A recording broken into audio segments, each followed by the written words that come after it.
વૈશ્વિકરણના આ યુગમાં પોતાનું બાળક ક્યાંય પાછળ ન રહી જાય તેની ચિંતામાં વાલીઓ પોતાના બાળકને અંગ્રેજી માધ્યમમાં શિક્ષણ આપવાનો આગ્રહ રાખે છે। ત્યારે આ જ વિષય પર તૈયાર થયેલા સંશોધન નિબંધ પર ચોંકાવનારા તારણો સામે આવ્યા છે।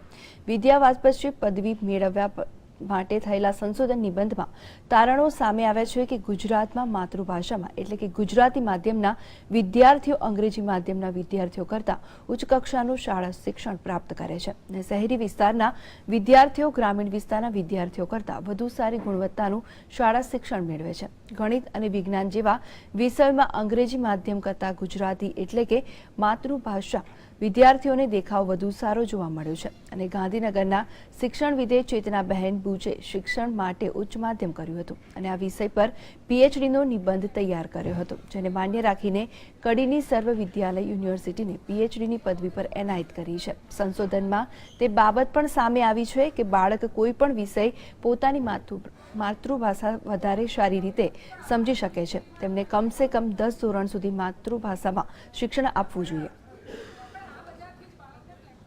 જે વિદ્યાર્થી અને વિદ્યાર્થીનીઓ છે તો એ લોકો લગભગ સમાન જણાયા છે। શહેરી વિસ્તારમાં જે આ શિક્ષણનો જે આંક છે એ થોડો ઊંચો છે, એટલે જો તમારે ફંડામેન્ટલ અને કન્સેપ્ચ્યુઅલ એજ્યુકેશન આપવું હોય તો માતૃભાષામાં આ રિસર્ચ છે એ માતૃભાષામાં શિક્ષણની હિમાયત કરે છે।